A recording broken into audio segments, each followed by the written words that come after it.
Hello, beautiful Libras. This is Joanna. Welcome to Team Joanna. For those of you who are new, welcome. For those of you who are returning, thank you so much for coming back. I adore you, every single one of you. All right, these are going to be messages starting in February, but as you probably already know, we can't just contain energy in a box.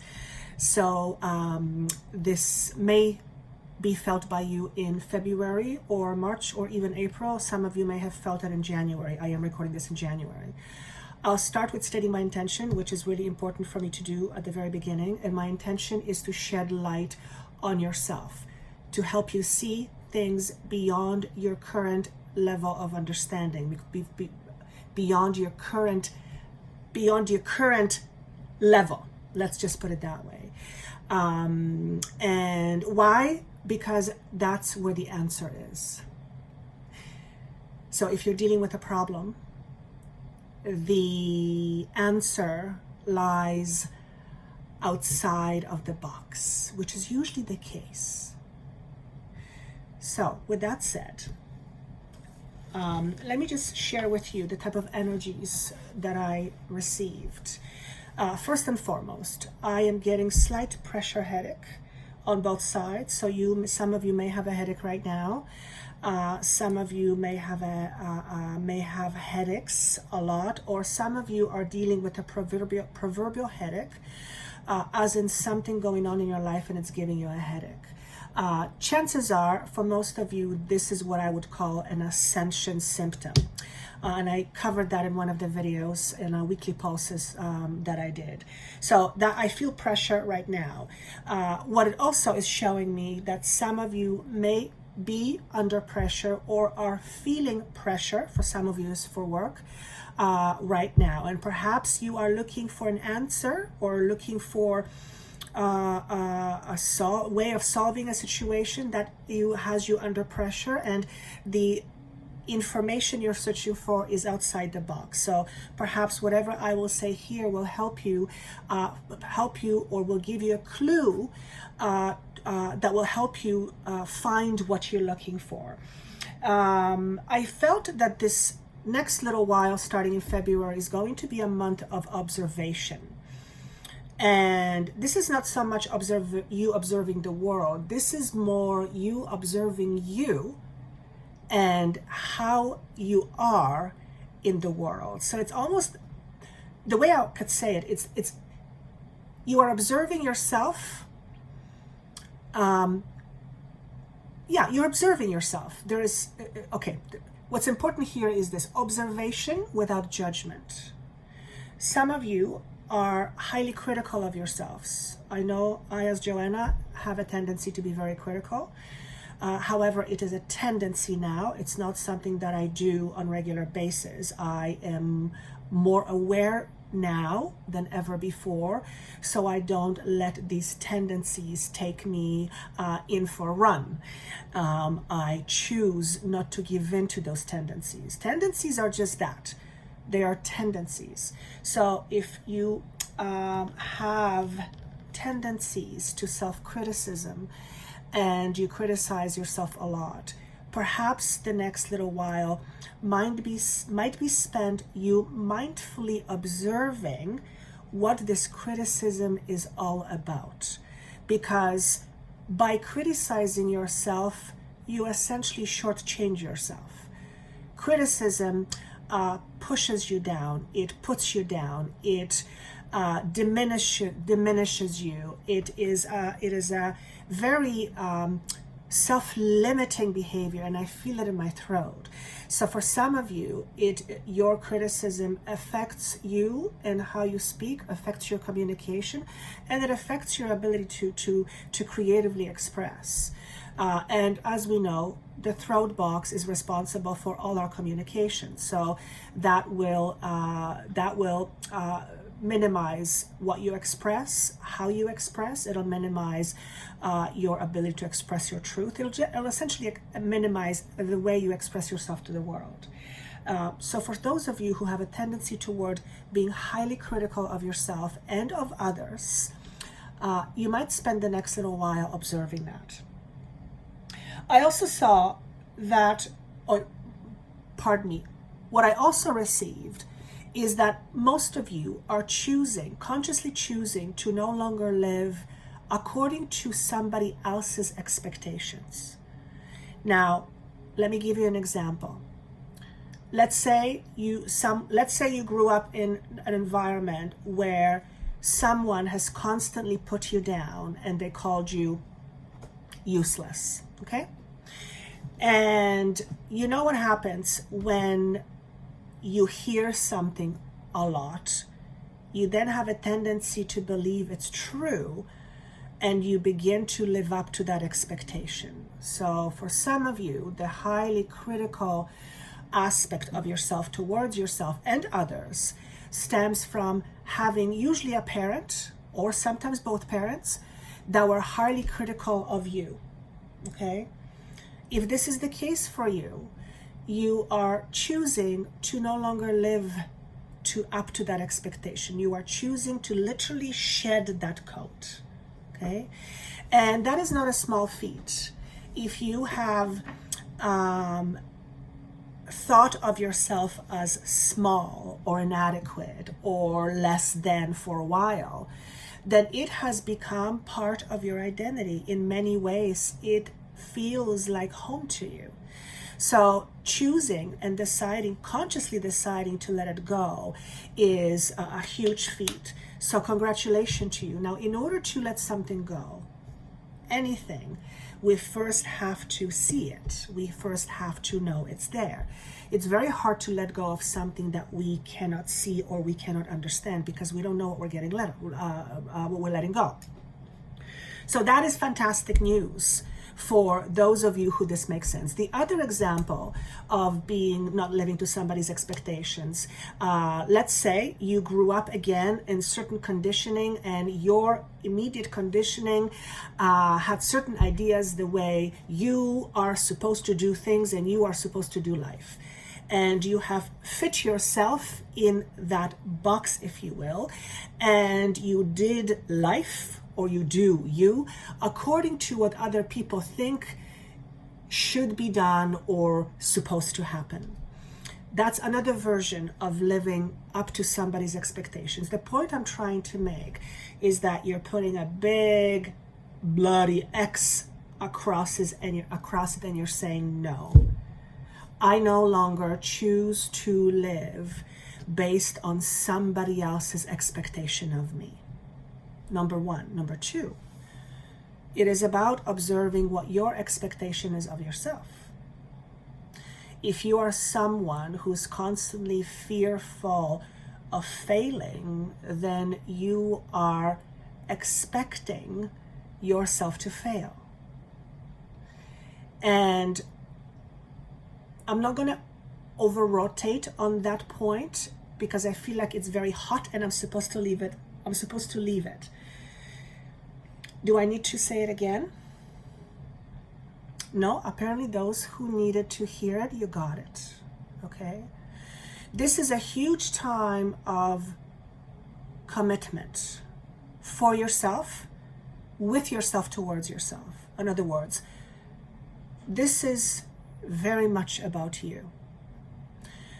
When you are not used to being about you, and when you are used to being about other people, you essentially begin to neglect the self.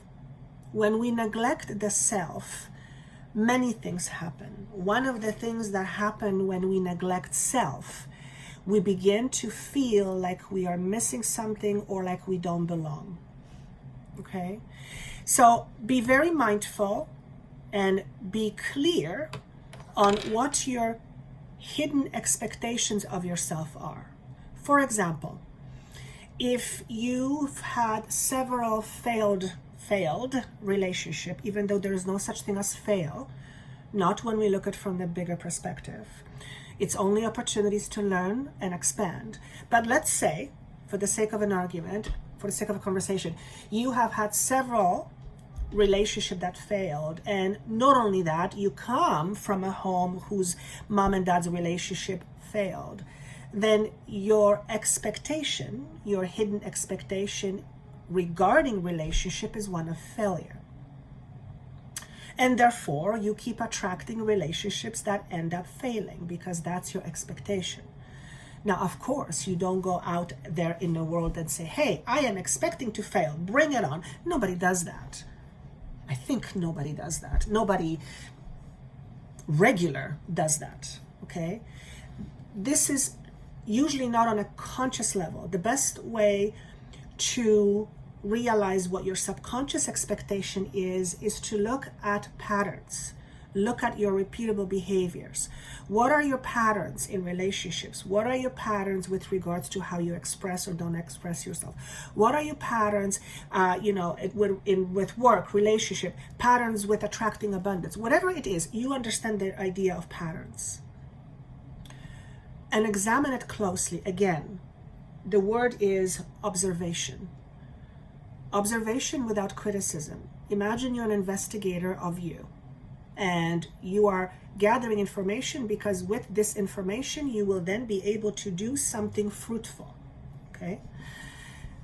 If you are an investigator, you don't go out on a case and look at things and say, no, this is not it. No, you don't do that, because you have to remain open-minded until you have sufficient information in order to come up with a plan or come up with a story or a valid reason, let's say, right?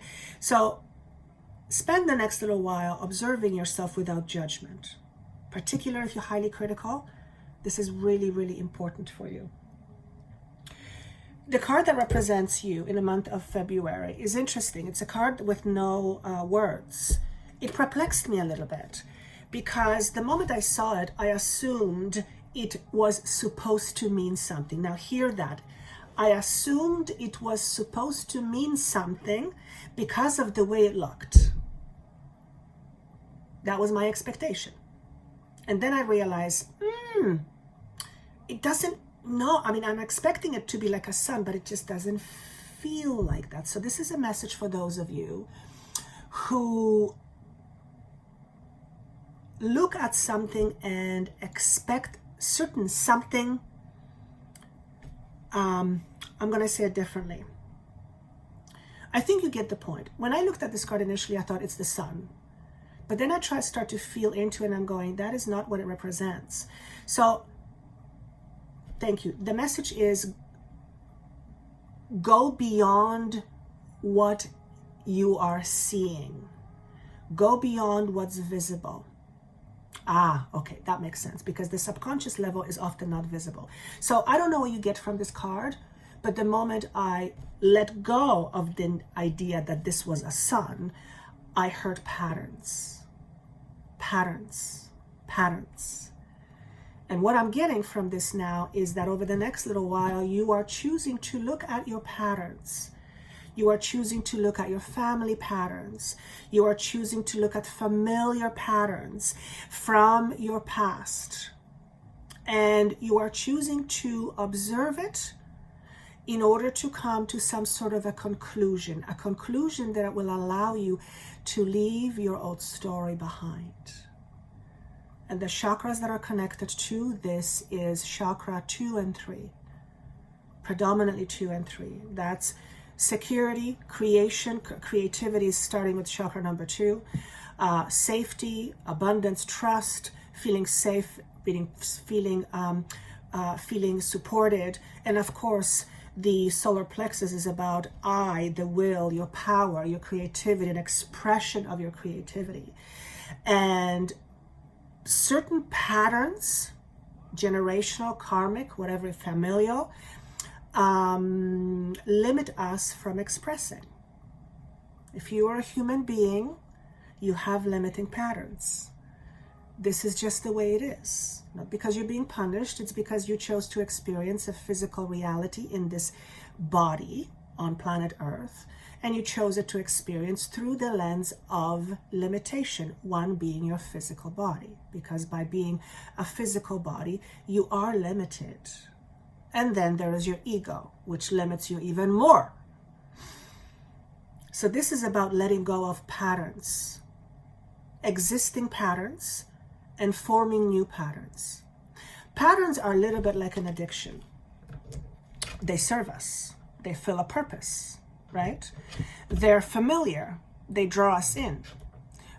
And addictions, or let's call it different word. No, I'm not going to go as far as strong as addictions. I'm going to go as habits. Okay, let's call it a habit. Habits are they're hard to break because they're deeply ingrained. They're rooted. They're deeply ingrained. So one way that I have observed to let go of a pattern is to first recognize the pattern and then dive into where the pattern comes from. What does it represent? What need does it fulfill? If you are perpetually finding yourself in a vicious cycle of attracting a partner who is a dud, then you are getting something from it. You may not think of it that way. You actually may think, I'm getting nothing from it by a headache. Yes, but here's the deal. If it wasn't serving you, you would not be in this energetic exchange. You follow certain patterns because it gives you something in return. For example, if you are someone who attracts partners who are duds, perhaps one of the things that you are dealing with is you are afraid of being controlled, or you fall prey into being controlled, and that's because you have been controlled or you had no control. And if it has been that way for a while, it became who you are. It became your norm. It became your status quo, if you will. In other words, without it, you would feel naked. And that's why habits are hard to let go, because they serve something very important. Understanding is the key to everything. Know that knowledge is freedom, and there's a reason why that's been said probably from thousands of years. Knowledge is freedom because knowledge allows you to see more than you are currently seeing. Knowledge also allows you to put knowledge into practice, which then creates a different experience. So it's not enough to just know. That's just part of the equation. What must happen if change is desired? What must happen is you must put knowledge into practice. So for example, let's take patterns. Let's take the being critical. You are highly self-critical, and that has been your pattern. You have been critical of others, or others have been critical of you, and it started with you growing up in a family where there was a lot of criticism.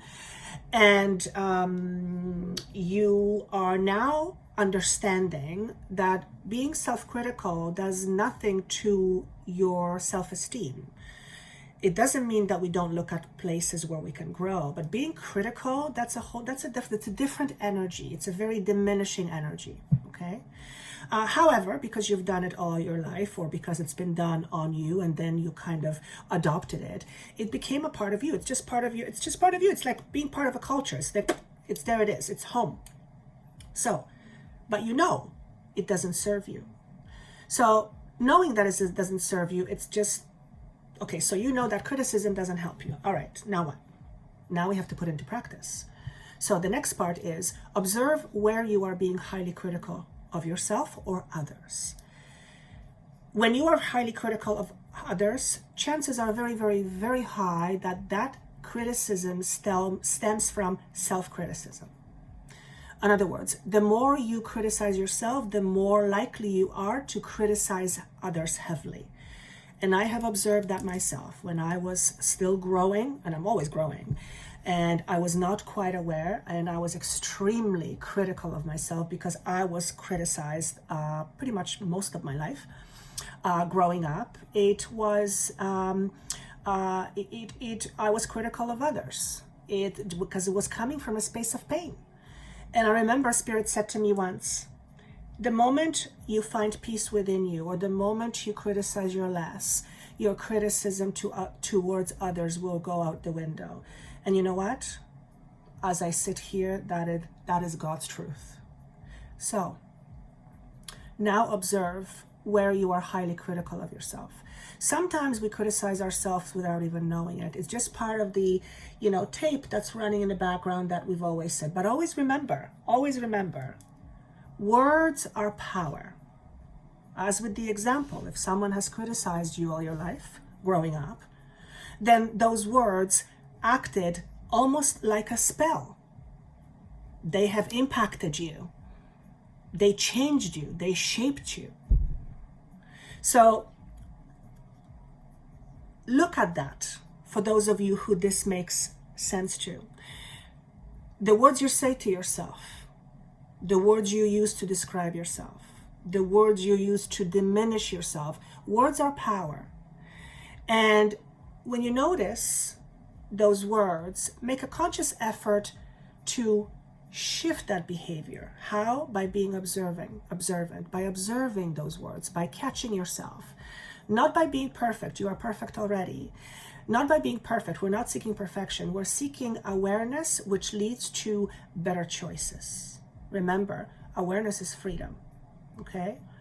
And what you are doing by observing and then substituting something different when you catch something, you are reshuffling from one level of awareness and you're transitioning to another level of awareness.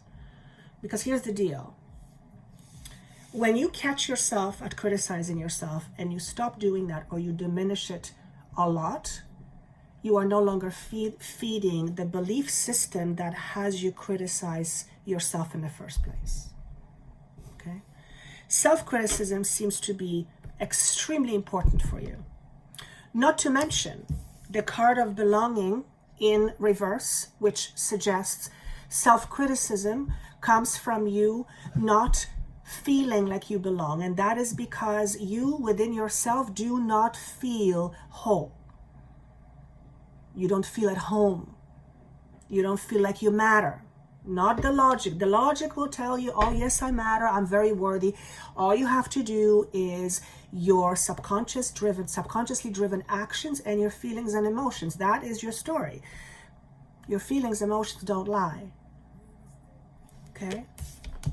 Acceptance also in reverse. This is about you not accepting yourself. And I spoke about that again in one of the other videos. Self-acceptance is synonymous with self-love. When we love ourselves, when we are accepting of ourselves or in acceptance of ourselves, our tendencies towards being harsh to ourselves or self-harshness is diminished. It's minimized. It's minimized. You are reflective, you are responsive, you want to shift things and change things and experience different things, and you are discerning, but you are less what's the word I want to use, please? You are less critical.